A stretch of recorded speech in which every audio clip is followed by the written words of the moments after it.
Chairman, I appreciate Let's the outpost forward. It's easier for me to see you. Yeah. We're closer. But thank you, Mr. Chairman, Mr. Ranking Member, Mr. Secretary. Appreciate you sticking it out to the bitter end here and the opportunity to be part of this conversation. I very much appreciate your answers so far this morning, and look forward to working with you. Just let me say that. Let me agree with one of your earlier statements. Our American farmers are some of the best farmers in the world, producing some of the best products in the world, which I've had the honor and privilege to represent in different venues. And I agree with that statement, and it truly is a privilege to represent agriculture in the United States of America.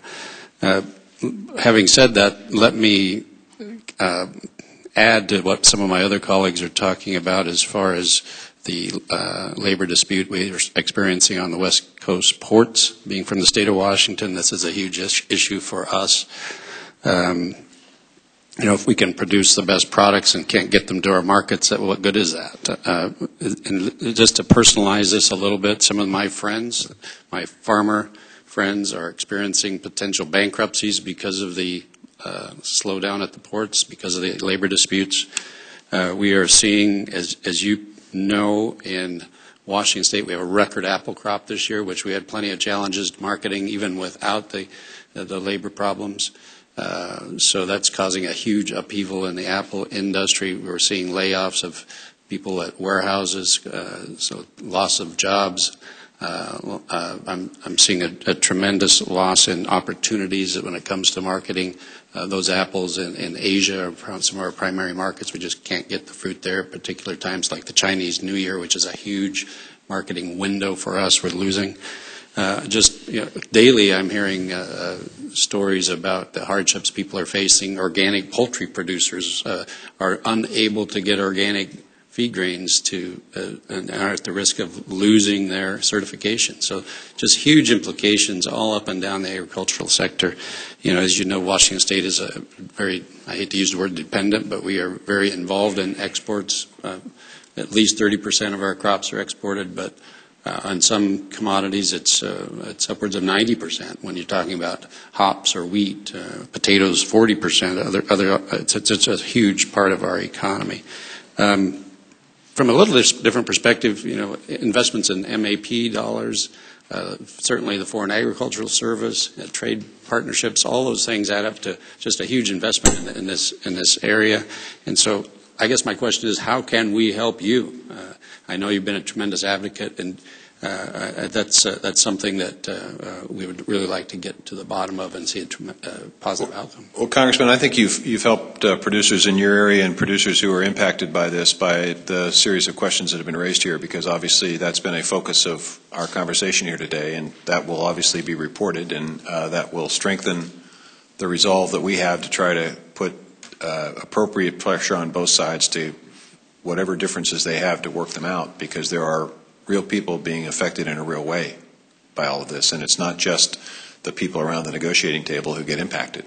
There are good, hard-working folks who, through no fault of theirs, are faced with some very serious issues, which you've outlined. So I think the very fact bringing it up and continuing to bring it up puts the spotlight on it, and as the spotlight gets brighter and brighter, the hope would be that people will become reasonable and get it worked out. Appreciate that. Let me switch gears really quickly. I have a limited amount of time. Headlines every year, the West is burning. In my state, we had a record forest fire approaching 500,000 acres. So the issue of forest management by the federal government is at the top of a lot of people's minds. I know in the 2014 Farm Bill there was a section that allowed states to designate some landscape scale area. Just maybe briefly an update on that, and where maybe some help on where Washington's application is, and how can we move the dial in improving the partnership with states and local entities in order to improve forest management. 35 states have expressed a desire to have segments of their forest involved in that program. The forest chief expanded on that list, so it now constitutes 45 million acres that have been identified in terms of pest and disease issues. Unfortunately, the Farm Bill basically provides for the accelerated NEPA process for 3,000 acres, which is important, but obviously we're talking about millions of acres, not thousands of acres. We'll use that power.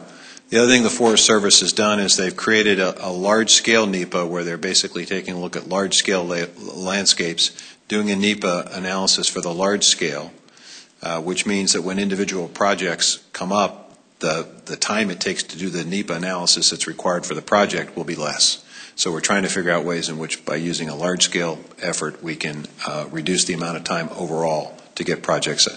And I think the other thing we're doing is we're trying to expand market opportunities. And I think it is, it's across the board. It's traditional, it's wood to energy, and it's new market opportunities. And this structural material, we at the Forest Service, every building over 10,000 square feet has got to be first and foremost built with wood if it can be.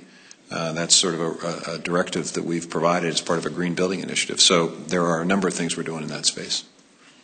Gentleman's time expired. Mr. Goodlatte for 5 minutes.